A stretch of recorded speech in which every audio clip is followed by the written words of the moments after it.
은혜로운 찬양을 주님께서 기뻐 받아 주신 줄로 믿습니다.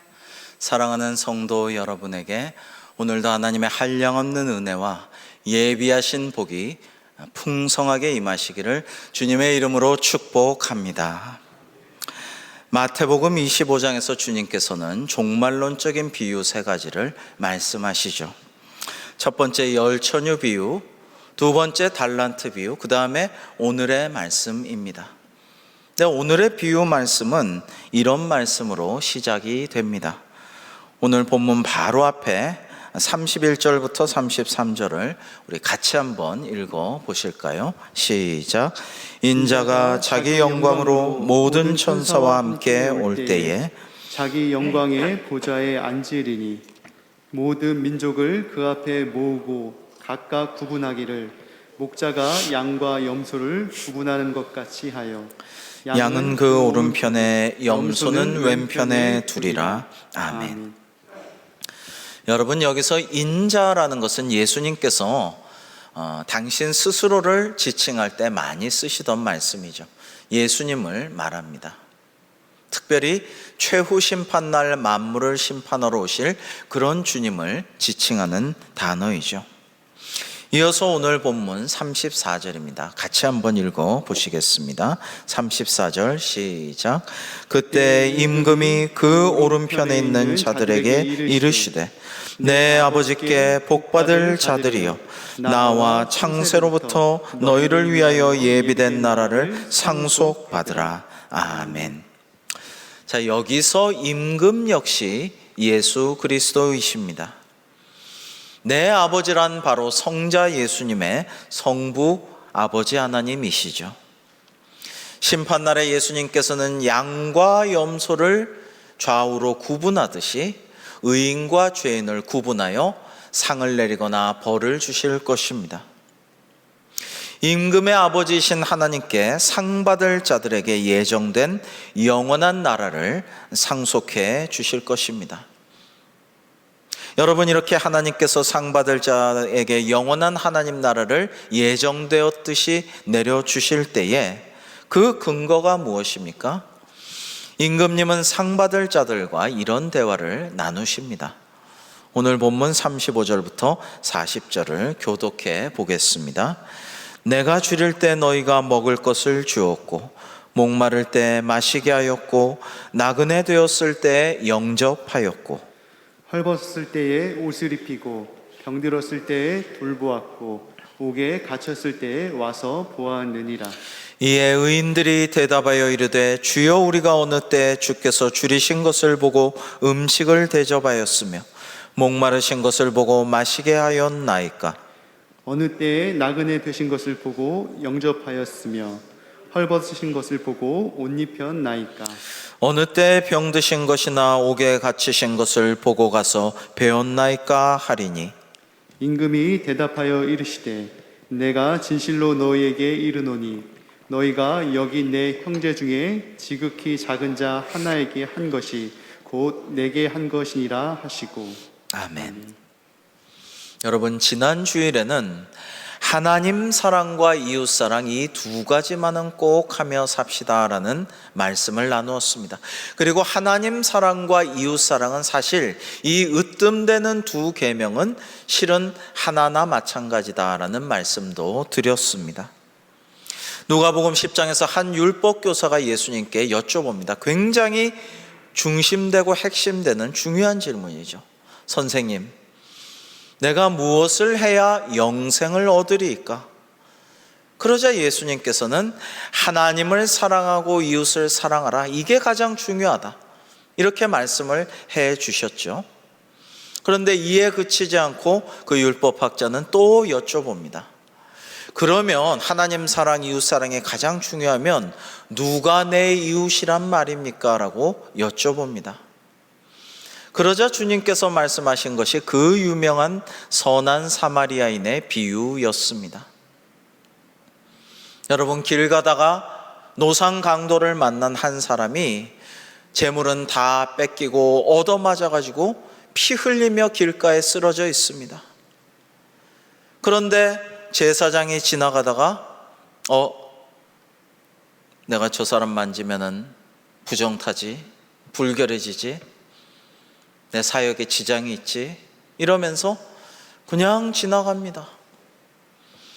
그 다음에 성전을 섬기는 레위인이 또 지나가는데 그걸 보고 내가 하나님 성전 섬겨야 되는데 부정 타면 안 되지, 아유 안 됐지만 그냥 가자 하면서 레위인도 그냥 지나가고 맙니다. 당시 유대인들은 사마리아 사람들을 멸시하고 조롱하고 차별하였습니다. 순수 유대인과 달리 이방인들과 섞여 있는 혼혈 족속이라고 해서 이 사마리아 사람들을 인간 취급하지 않았습니다. 그러나 한 사마리아 사람이 지나가다가 이 강도에게 당해서 쓰러져 피 흘리고 죽어가고 있는 이 이웃을 자기 나귀에 태워 여관에 드리고 치료하고 씻겨주고 좋은 것을 먹이고 내가 다녀올 동안에 잘 돌봐주라고 신신당부하고 돈을 주고 그렇게 잘 섬겨서 그 강도 만난 사람은 살아날 수가 있었습니다. 주님께서는 질문자에게 다시 질문하십니다. 되물으시기를, 자, 네 생각에는 이 세 사람 중에 누가 강도 만난 자의 이웃이냐라고 물어보십니다. 사랑하는 성도 여러분, 오늘날 우리 주변에 강도 만난 것 같은 사람들이 얼마나 많습니까? 갑자기 충격을 받고 갑자기 어려움과 환란이 들이닥쳐가지고 망연자실하여 어찌할 바를 모르고 쓰러진 사람들이 얼마나 많습니까? 눈물 흘리고 위로받기를 원하지만 아무도 위로해 주지 않는 소외된 이웃들이 얼마나 많습니까? 우울해하고 잠 못 이루고 고민하지만 아무도 말 걸어주지 않고 격려해 주지 않고 기도해 주지 않으므로 내가 더 살면 뭐하나, 삶의 의미를 잊어버리고 그만 극단적 선택을 하는 사람들이 얼마나 많습니까? 우리나라가 올해 선진국에 들어갔다고는 하지만 OECD 국가 중에서 10여 년 전부터 우리나라는 자살 1위의 국가입니다. 이렇게 어려운 상황 속에 아픔을 당했지만 위로받지 못하는 사람들이 우리 이웃에 많이 있다라는 것입니다. 권총 강도가 한밤중에 어떤 집에 들어갔습니다. 그래서 집주인을 발로 차서 깨우고는 야, 손들어, 움직이면 쏜다, 빨리 손들어. 그러자 이 집주인은 벌벌 떨면서 왼손만 겨우 들었습니다. 야, 오른손도 빨리 들어. 이렇게 협박을 하니까 집주인이 저 대단히 미안하지만 저 신경통이 있어서 오른손은 제가 못 듭니다. 왼손만으로 좀 용서해 주세요. 이렇게 이야기를 합니다. 그 말을 듣자 이 강도가 신경통이라고? 사실은 나도 신경통이 도져가지고 일을 할 수가 없게 되어서 지금 이 강도짓을 하고 있는 건데 그 신경통 얼마나 됐어? 이렇게 물어보는 거예요. 그러자 집주인이 한시름 놓고 떨리는 가운데서도 이러이러합니다. 오른손은 지금 거의 쓸 수가 없습니다. 손도 못 들지 않습니까? 이렇게 얘기하면서 그러면은 당신은 신경통 얼마나 됐습니까? 약은 뭘 쓰십니까? 이렇게 신경통 이야기를 주고받게 됩니다. 부인은 슬그머니 일어나서 부엌에 가서 차를 끓여서 내옵니다.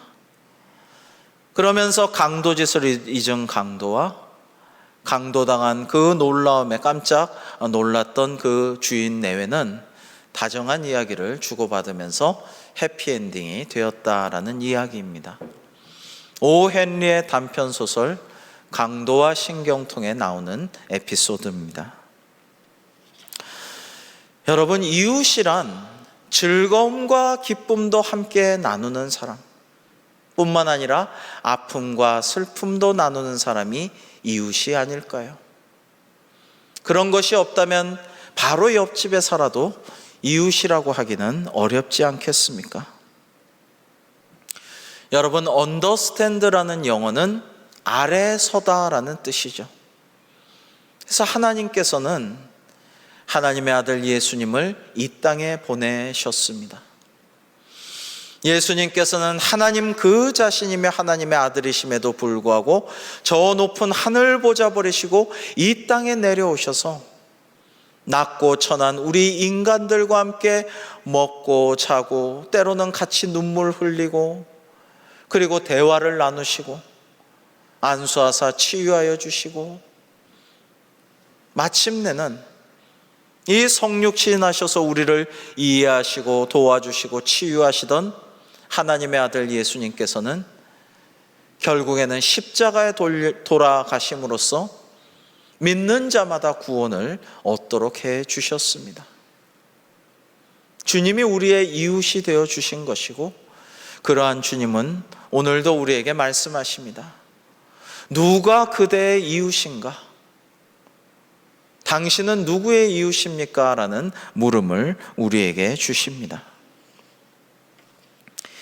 이 가을 우리가 그리스도를 본받는 성도 되기를 소망하며 기도합니다. 그리고 누가 강도 만난 자의 이웃이냐는 주님의 그 질문을 다시 한번 되새깁니다. 나는 제사장이나 레위인처럼 겉보기에는 경건해 보이지만 그냥 강도 만난 자를 지나쳐버리는 사람으로 살 것인가? 아니면 유대인들이 싫어하고 멸시하고 조롱하고 차별하지만 저 선한 사마리아인처럼 강도 만난 자의 이웃이 되어 그 이웃의 아픔과 함께하고 그 이웃을 살리는 사람이 될 것인가? 주님께서는 우리가 어려운 이웃에게 한 것이 곧 하나님께 한 것이요, 우리가 어렵고 가난한 불쌍한 이웃에게 하지 않은 일이 곧 하나님께 하지 않은 일임을 가르치셨습니다. 오늘 본문에는 지극히 작은 자가 나옵니다. 이 작은 자는 누구입니까? 가난한 자, 배고픈 자, 목마른 자, 소외되고 외로운 자, 방황하고 유리하는 자, 병들고 아픈 자, 억눌리고 자유롭지 못한 그런 사람이죠. 오늘 본문 바로 다음에는 이러한 말씀이 이어집니다. 41절부터 46절을 교독해 보겠습니다. 또 왼편에 있는 자들에게 이르시되 저주를 받은 자들아 나를 떠나 마귀와 그 사자들을 위하여 예비된 영원한 불에 들어가라. 내가 줄일 때에 너희가 먹을 것을 주지 아니하였고 목마를 때에 마시게 하지 아니하였고 나그네 되었을 때 영접하지 아니하였고 헐벗었을 때 옷 입히지 아니하였고 병들었을 때와 옥에 갇혔을 때 돌보지 아니하였느니라 하시니 그들도 대답하여 이르되 주여 우리가 어느 때에 주께서 줄이신 것이나 목마르신 것이나 나그네 되신 것이나 헐벗으신 것이나 병드신 것이나 옥에 갇히신 것을 보고 공양하지 아니하더이까. 이에 임금이 대답하여 이르시되 내가 진실로 너희에게 이르노니 이 지극히 작은 자 하나에게 하지 아니한 것이 곧 내게 하지 아니한 것이니라 하시리니 그들은 영벌에 의인들은 영생에 들어가리라 하시니라. 아멘. 그렇습니다.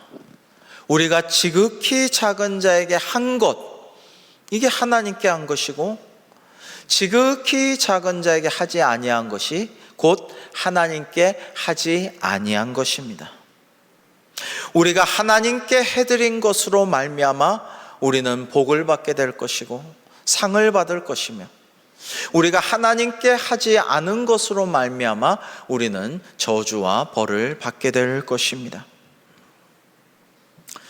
9월부터 수요 기도의 시간에 기독교 3대 고전 중 하나인 토머스 아 캠피스의 그리스도를 본받아로 말씀을 묵상하고 있습니다. 1장에서 저자는 이렇게 말합니다. 진실로 심판의 날이 되면 우리는 무엇을 읽었는가에 대해서가 아니라 무엇을 행했는가에 대해 심판을 받게 될 것이며 바로 마태복음 25장의 말씀이죠. 얼마나 말을 잘했는가에 대해서가 아니라 얼마나 진실하고 깨끗하게 살아왔는가에 대해 신문을 받게 될 것입니다 라고 말합니다. 한마디로 주님께서는 우리에게 이렇게 말씀하고 계신 것입니다. 너희가 지극히 작은 자에게 한 것, 곧 내게 한 것으로 복을 받을지니라 라고 말입니다.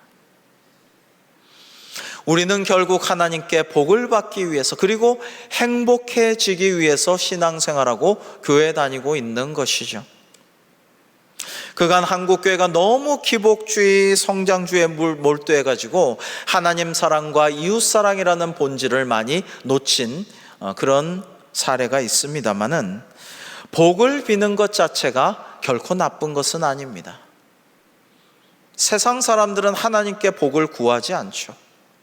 미신이나 헛되고 허탄한 우상이나 또 여러 가지 잘못된 경로를 통하여서, 혹은 자기 자신을 믿고 자기의 노력과 능력을 믿고 거기서 복을 구하지만, 그러나 우리 그리스도인들은 복의 근원이고 복의 출처이신 하나님께 기도하고 간구하면서 복을 구합니다.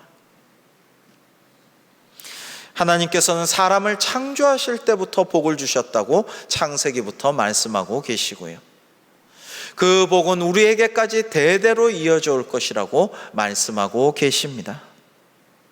그래서 성경에는 복에 대한 말씀이 참 많이 나와요. 하나님께서는 우리에게 복 받는 방법도 알려주십니다. 거듭거듭 일관성 있게 말씀해 주십니다. 그것은 단순합니다. 하나님의 말씀에 순종하고 하나님을 사랑하면 복을 받을 것이고 자손 천대까지 은혜를 입을 것이다. 그러나 하나님을 거역하고 말씀에 불순종하고 하나님을 미워하는 자는 자손 3, 4대까지 저주받을 것이다. 이게 신명기 5장, 출애굽기 20장을 비롯해서 성경에 일관되게 하나님께서 명백히 말씀하시는 것입니다. 그리고 신약 성서에서도 예수님께서도 공의의 하나님, 정의의 심판장 되신 주님께서 심판하실 것이지만, 최후의 날 재판장이신 하나님께서 의로 심판하실 것이지만, 또한 사랑과 긍휼의 하나님의 은혜가 믿는 자에게, 순종하는 자에게, 하나님을 사랑하는 자에게 주실 것이다 라는 약속을 하고 계십니다. 여러분, 성경은 또 남을 돕고 베풀고 주는 행위가 참으로 복이 있음을 말씀하고 계십니다. 우리 사도행전 20장 35절을 함께 읽어볼까요? 시작. 수고하여 약한 사람들을 돕고 또 주 예수께서 친히 말씀하신 바 주는 것이 받는 것보다 복이 있다 하심을 기억하여야 할지니라. 아멘. 여러분, 우리가 복받아 행복해지기를 원하는 것은 매우 당연한 일이죠. 그러나 내가 원하는 것을 주님께 당장 받으려고 계속 구하기만 하는 것보다는, 그 모든 것을 갖고 계시고 주실 수 있는 하나님께서 기뻐하시고 원하시고 소원하시는 그것을 내가 먼저 이뤄드릴 때 하나님이 더 크고 놀라운 은혜와 복을 우리에게 내려주실 줄로 믿습니다. 그러므로 주는 것이 받는 것보다 복이 있다 함을 기억해야 할 것입니다. 하나님께서 기뻐하시고 바라시고 소망하시는 것은 무엇입니까? 그것은 하나님을 우리가 온 마음과 힘과 정성 다해 사랑하는 일과 또 내 이웃을 나 자신처럼 사랑하는 그 일이죠.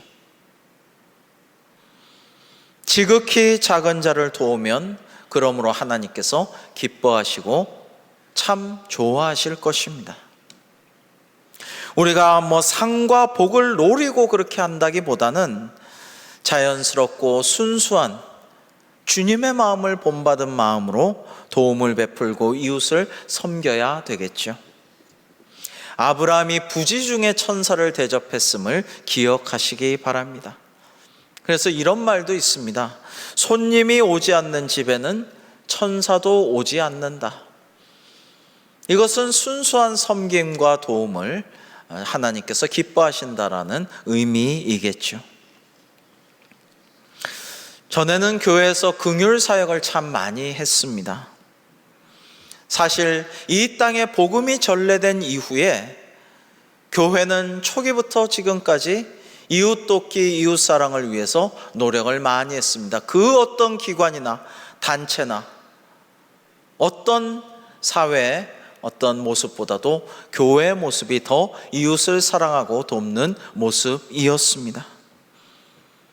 예수님께서 이 땅에 오셔서 하신 그 3대 사역, 치유하시고 교육하시고 말씀을 전파하시는 이런 것들을 본받아서 우리도 이웃들을 돕고 가르치고 또 섬기고 구제하고 긍휼 사역에 힘을 써 왔죠. 그런데 요즘에는 대부분 어려운 분들을 돕는 일을 정부에서 하게 되었습니다. 그러면서 교회가 하던 일들이 많이 축소가 되었습니다. 더구나 코로나19로 인하여 그나마 찾아가서 섬기고 봉사하던 사역들이 많이 줄어들게 되었습니다. 우리 교회도 하고 있던 섬김과 봉사 사역들이 코로나19 맞이해서 중단된 상황이죠. 그러면서 요즘 세상 사람들이 교회를 보는 눈이 차갑습니다. 사랑이 없고 이기적인 것처럼 오해하고 있습니다. 여러분, 그 누구보다도 열심히 이웃을 돕고 섬기고 사랑을 베풀어 왔던 교회는 참 억울한 심정이죠. 그러나 세상 사람들이 교회를 바라보는 시선에 우리가 억울해하고 속상해하는 것보다 더 중요한 문제가 있어요. 주님께서 우리를 어떻게 바라보고 계시고 주님께서 우리를 어떻게 평가하실 것인가라는 것이 훨씬 더 중요합니다. 정말 우리가 하나님을 참으로 사랑하며 영과 진리로 예배하고 있었는가? 하나님의 말씀에 그대로 순종하며 살아왔는가? 정말 하나님을 사랑했는가라는 한편의 측면이 있고요. 또 이와 마찬가지로 정말 주님 말씀대로 우리 주변의 이웃을 내 몸처럼 내 자신처럼 사랑했는가? 이웃을 이해하려고 해보았는가? 이웃의 사정에 좀 관심을 가져보았는가? 죽어가는 이웃을, 피 흘리는 이웃을, 강도 만난 것 같은 이웃을 어떻게 좀 도울 수 있는가 고민하며 축복하고 기도하고 사랑의 말을 전하고 복음을 증거하려고 애써 왔는가 말입니다. 여러분, 하나님께서는 그 사랑하는 외아들 예수님을 이 땅에 보내주셔서 이 세상을 섬기게 하셨습니다. 예수님께서는 하나님이 그토록 사랑하신 세상을 위하여 이 땅에 오셔서 살아가시고 섬기시다가 십자가에 못 박혀 죽기까지 하셨습니다. 왜요? 믿는 자마다 구원을 얻게 하기 위해서였습니다. 여러분, 이 시대는 약육강식의 정글 같은 시대입니다. 부익부 빈익빈은 점점 더 심화될 전망입니다.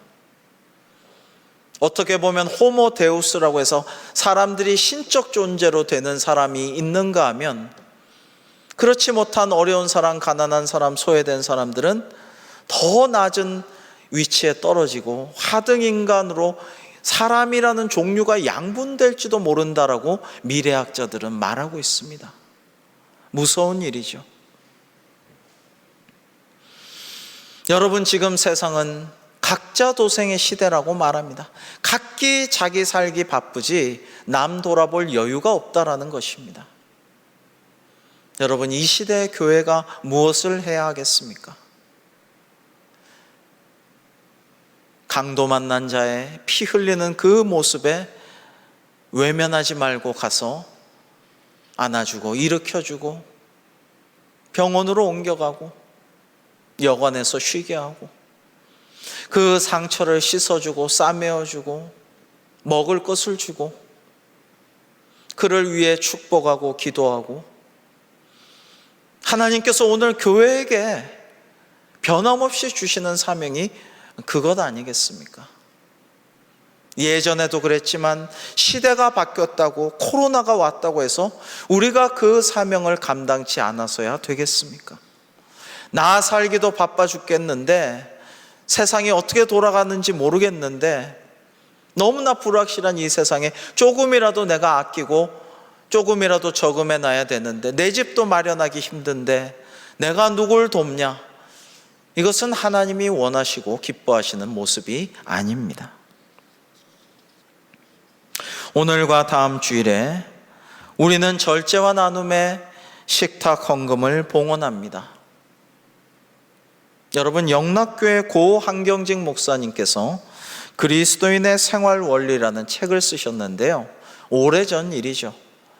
그때 한경직 목사님의 말씀을 제가 좀 인용해 드리겠습니다. 제가 옛날 북한 신의주에서 고아원을 할 때 믿는 사람 가운데서 돈 좀 있는 사람들을 찾아본 경험이 있습니다. 찾아보니 두 가지 종류의 사람들이 있었습니다.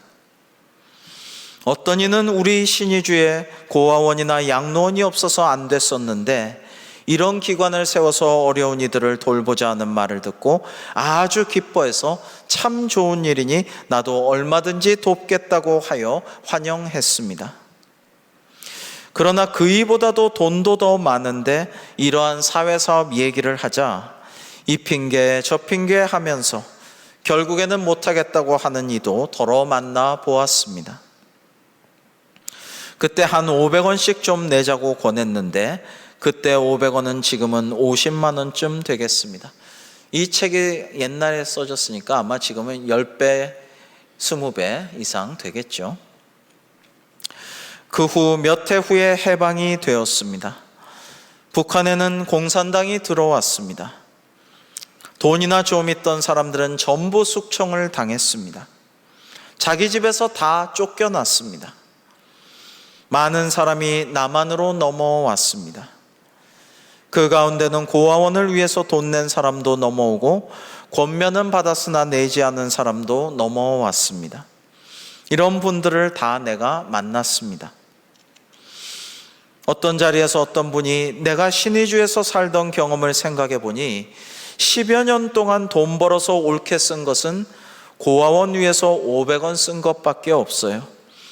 그때 권면해 주신 것이 얼마나 감사한지 모르겠습니다 라고 말하는 것을 들었습니다. 어떤 분은 이런저런 얘기하다가 혹 그런 말이 나오면 미안해서 지금은 크게 후회하고 있습니다. 그때 그 돈을 꼭 냈으면 좋았을 텐데 그만 아까워서 안 내다가 공산당에게 다 뺏겼습니다. 참 미안하게 생각합니다 라고 말한 분도 보았습니다. 그렇게 말할 때 저는 흔히 대답하기를 그거야 알겠습니까? 남한에 와서 또 하나님의 축복을 많이 받으면 이 다음에는 하나님의 뜻대로 꼭 씁시다 라고 말하곤 했습니다 라고 했습니다. 여러분, 실제로 그렇죠. 공산당 피해서 많은 평양을 비롯한 북한의 그리스도인들이 월남하였는데 그분들이 서울 중구의 그 시장 앞에서 장사를 하면서 살았죠. 그분들이 영락교회에 모였습니다. 하나님이 무일푼으로 쫓겨내려온 그분들에게 큰 은혜를 주셔서 많은 부도 일구고 열매도 맺었습니다. 그리고 이 한경직 목사님의 말씀대로 신의주의 고아원에는 헌금하지 못했지만 많은 이들을 남한에서 도울 수가 있었습니다. 오늘 말씀 34절 제가 다시 읽습니다. 그때 임금이 그 오른편에 있는 자들에게 이르시되 내 아버지께 복받을 자들이여 나와 창세로부터 너희를 위해 예비된 나라를 상속받으라. 사랑하는 성도 여러분, 우리 모두가 왼편에 있지 않고 오른편에 있어서 하나님께서 축복하시는 이 말씀을 받아 누리며 영원한 나라를 상속받는 자 되기를 주님의 이름으로 축복합니다. 이러한 복을 받게 된 이유가 무엇입니까? 40절에 너희가 여기 내 형제 중에 지극히 작은 자 하나에게 한 것이 곧 내게 한 것이니라 라고 말씀하셨죠. 사랑하는 성도 여러분, 그러므로 하나님을 사랑하는 마음으로 지극히 작은 자 하나를 사랑합시다. 어려운 이웃과 성도를 도웁시다. 그러면 주님께서 우리에게 이렇게 말씀해 주실 것입니다. 너희가 바로 내게 한 것으로 복을 받을지니라 라고 말입니다. 그리하여 태초부터 하나님께서 성도를 위해 예정하신 영원한 나라를 상속받아 영원토록 기뻐하고 즐거워하는 우리 모두가 되기를 주님의 이름으로 축복합니다. 기도하시겠습니다. 좋으신 하나님 아버지, 감사합니다. 오늘 우리에게 주신 말씀이 그대로 저와 저희 가족과 우리 교회와 저희 모두에게, 저희 후손들에게 임하기를 원합니다. 하나님, 저희가 왼편이 아니라 오른편에 있게 하여 주시고, 내 아버지께 복받을 자들이여 창세로부터 너희를 위하여 예비된 나라를 상속받으라 하는 주님의 말씀을 듣게 하여 주시옵소서. 예수님의 이름으로 기도하옵나이다. 아멘.